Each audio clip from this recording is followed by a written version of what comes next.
TV11 news में आप तमाम का इस्तकबाल है। तेलंगाना में JAC joint action committee BC 17 फरवरी 2026 हालिया बल्दियाती इंतखाबात में की सियासी कामयाबियों को BC पसमानदा तबकात उजागर करती है। BCJAC के चेयरमैन गजुला श्रीनिवास गौड़ ने ऐलान किया कि BC ने पूरे तेलंगाना में म्यूनिसिपल चेयरमैनशिप के 62 ओहदों को हासिल किया है, जो पिछले इंतखाबात से नुमाया इजाफा है। रिलीज ने BC उम्मीदवारों को मुतनासिब मौक़े फराहम करने में बड़ी सियासी जमातों कांग्रेस, BRS और BJP के किरदार को तस्लीम किया है। PCC के सदर महेश कुमार गौड़ की जनरल सीट पर निज़ामाबाद के मेयर के तौर पर एक BC खातून के इंतखाब में सहूलत फराहम करने पर खुसूसी सताइश की गई। JAC के चेयरमैन ने इस बात पर जोर दिया कि 42% रिजर्वेशन और आबादी में हिस्सेदारी की बुनियाद पर सियासी नुमाइंदगी के लिए इनकी जदोजहद जारी रहेगी। आइए नाज़रीन, देखें इसी की तफसीली रिपोर्ट। हमारे TV11 न्यूज़ चैनल को यूट्यूब पर सब्सक्राइब करिए, फेसबुक इंस्टाग्राम पेज को फॉलो करिए। मुख्यमंत्री प्रातिनिध्యం వహిస్తున్నటువంటి మహబూబ్నగర్లో 17 మున్సిపల్ చైర్మన్లు ఉండే 17లో మున్సిపల్ చైర్మన్లలో ఇలా మహబూబ్నగర్లో 18 మున్సిపాలిటీల్లో 16 చైర్మన్లు బీసీలకే వచ్చింది. ముఖ్యమంత్రి గారు ప్రాతినిధ్యం వహించేటువంటి మహబూబ్నగర్లో అవి ఒకటి ఓసీకి ఒకటి ఎస్టీకి కేటాయించడం జరిగింది. ఇది బీసీలలో వస్తున్న PCC అధ్యక్షుడి దగ్గర 100% బీసీలకు వచ్చింది. ముఖ్యమంత్రి ప్రాతినిధ్యం వహించే రేవంత్ రెడ్డి గారు ప్రాతినిధ్యం వహించే దగ్గర 16% అంటే 80% బీసీలకు అవకాశం వచ్చింది. అదేవిధంగా మెదకులో ఇలా 11 మంది చైర్మన్లు, ఉమ్మడి ఆదిలాబాద్లో 6 చైర్మన్లు అంటే 3 వాయిదా పడ్డాయి. అదేవిధంగా ఉమ్మడి కరీంనగర్లో 8 చైర్మన్లు బీసీలకు ఇచ్చారు.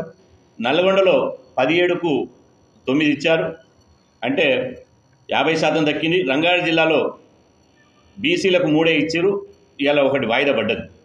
అదేవిధంగా వరంగల్లో 6 బీసీలకు వచ్చినాయి.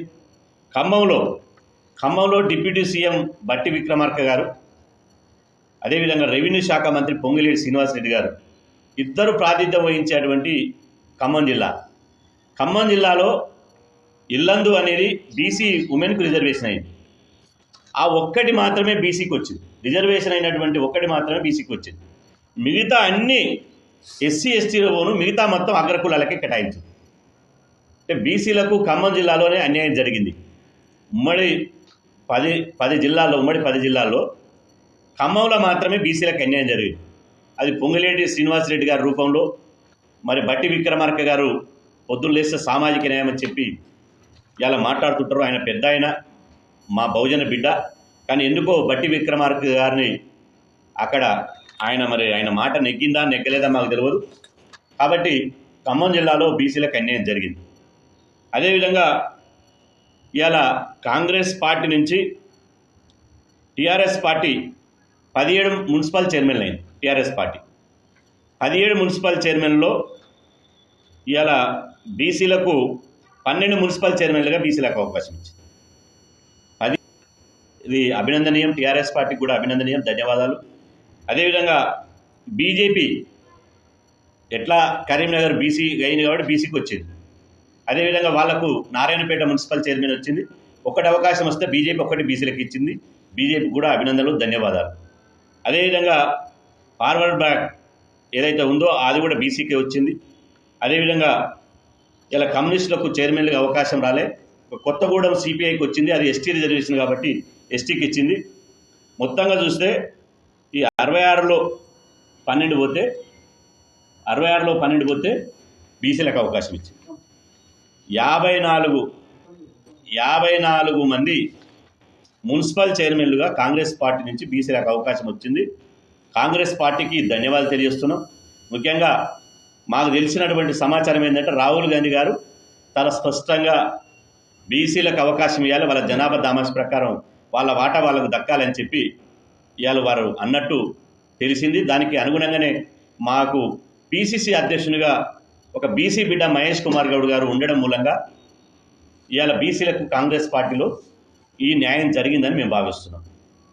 కాబట్టి ఈ మున్సిపల్ 54 మంది చైర్మన్లు కాగలిగారు. కానీ కొంతమంది అక్కడక్కడ ఇంత బీసీల ప్రభంజనం వచ్చినా కూడా కొంతమంది ఇలా అగ్రకులాలకు అవకాశం ఇచ్చారు, మేము కాదంటలేము. ఇలా అగ్రకుల నాయకులు కూడా ఒక ఆయన ఓసీ సమైక్య జాతీయ అధ్యక్షులు కోలాడి రామారావు అని ఉన్నాడు. ఆయన నా మీద విమర్శలు చేయడం జరిగింది మొన్న శివరాత్రి రోజు. ఇలా జాజుల శ్రీనివాస్ గౌడ్ ఓసీ సమాజానికి తక్షణమే క్షమాపణ